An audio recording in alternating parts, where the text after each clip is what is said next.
She-Hulk Episode 2. This is the Attorney for Hire now. Guess what? That's cool. Very fun. So, I'm kind of struggling to find the words to describe this show because it was kind of teased as like the courtroom drama for the Marvel stuff, and it is kind of that, yet we haven't had that yet. This is the thing where I'm just like, you're calling it a courtroom drama, like a courtroom comedy, okay? One scene in a courtroom that lasts maybe 5 minutes, and this episode, no one's in a courtroom, but she's working at a law office. I would hesitate to call it courtroom. It's just more law adjacent. So this episode kind of starts us off on what's actually happening. Now, the thing that we kind of were just told about was the stuff where we learn about Jennifer getting the power, supposed to be in episode 8. Which is the end of the show, if you don't know. So I'm like, is this where we would have originally started? Because it doesn't work as a start, and it's not well made. So I really enjoyed the first episode. It did everything right. Felt in character, the jokes landed for the most part. Interesting choices. This episode, I really felt them spinning their wheels for a minute. And that's not a bad thing. I think it was necessary. This has to set up what's coming. So she loses her job at her law office because she's a liability. She gets one for a new superhuman division, and the first thing she has to do is help Emil Blonsky. That's the premise of this episode, and we get to it really quick because in actuality, folks, this is only 22 minutes. And I'm like, you're actually trying to do it at 22 minutes. That's kind of impressive.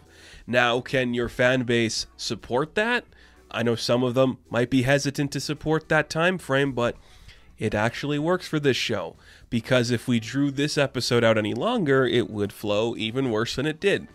And that's something I kind of want to make apparent about this episode.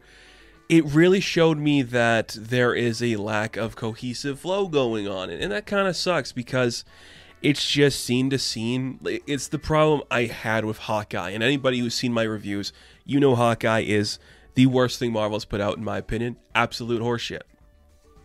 It just went from scene to scene without any consistent flow. The jokes didn't land, and the episode just ended. And I don't like that feeling, because it's starting to play off to me like, oh, what actually is happening here is instead of just the 6 episodes at 40 minutes, it's 9 episodes at 20 minutes. So it's pretty much the same length of a show, but now it's just this, and that's worrisome. And like, there's not much to really talk about in this. You know, there's a couple of references we'll get to. Tatiana's performance, still really good when she's pretending to be drunk, when she's at the dinner table for family. That's really good. And I kind of talked about this last week with the inside jokes of like, is Captain America a virgin? Is that like funny to anybody who doesn't know the scene we're referencing? The joke I liked more in this episode compared to that one is the one where her dad's like, so does Hawkeye like collect those arrows? Because those aren't expensive and they're special, so you'd have to get them made. That's a really good joke because that is a really dumb question your father would ask you if that's what you were doing. That was believable. I also like how her cousin becomes like the manager of the Blockbuster, and that's better than anything Jen's doing because he has a job. That's funny and honest. I really dug that. The parts that I think were kind of bad were the framing of everything. So when Jen is She-Hulk, and maybe this is just because I have too much of a keen eye for these situations, they're really trying to frame it a certain way. And the problem with the way they are framing that is that it doesn't look like there's a cohesive height for Jennifer, and they have a body double. And I am so amazed that they can't get a cohesive height if they have the body double, because we're looking up too much, looking down too much. The shots are all over the place. It doesn't have like a good just like flow of like the amount of space in a room. It feels wider than it should be. It feels emptier than it should be for being in one office. And that is a really weird thing that they're doing. And it's kind of just, oof. If that's how the rest of this looks, there's a definite issue with the way things are going. But we'll see. Jen gets the job for GLK&H or something like that. You get it. You've read comic books. Characters' names that you might recognize. We meet Pug. He's a friendly little man. That guy from Arrow for a season. You remember him? Well, he is silly, and another poop joke this week in television. A lot of them for some reason. So cool. one thing I do have to just like commend them for is just making Nikki supportive in every aspect. Is it kind of repetitive? Sure, like that's just it. She has no real character depth at this point, but maybe she'll get some. But she's way more interesting friend than some of the other friends we have seen in shows like this, and I enjoy that. She is well-dressed, well-versed, and just really cool. So she's sick, and Jen's kind of upset that she's kind of like the diversity hire, where if they're going to represent superheroes, she should be a superhero. So she has to wear her She-Hulk robe as she goes out there in the offices. Okay, I guess that makes sense. So it's this thing again. If we're saying if we're saying this is a courtroom comedy, and Jen is now in a situation where she needs to be She-Hulk at her work, why didn't we just hire a female bodybuilder and paint her green? Because the CG is going to be a lot of stuff that doesn't look great for the important scenes. I don't know. Like, I'm still not convinced we couldn't have just used our body double as the actual character. Is that too weird? Can like young people not understand two actors doing the same thing, like in the classic TV show of Hulk from in the early days when Ferrigno was just painted green? Would that be too confusing for kids? Would they not understand that those are the same person? I'm going to assume that's got to be it, because still not convinced on some of the stuff we've seen. I will say, though, they are kind of setting up we're going to be seeing some colorful characters, and that's all I need from this. So, yes, guess what? Emil Blonsky is back. Like, officially we see Tim Roth, and he is one of those guys that just increasingly surprises me that Marvel got them back. How big is his paycheck to Tatianas is what I want to know. He's like, the government messed me up, man. I was just attacked and pumped up with like super soldier shit from the government, and that's the defense, and it could probably work because he's turned over a new leaf. And this is another thing that I know is going to upset some people.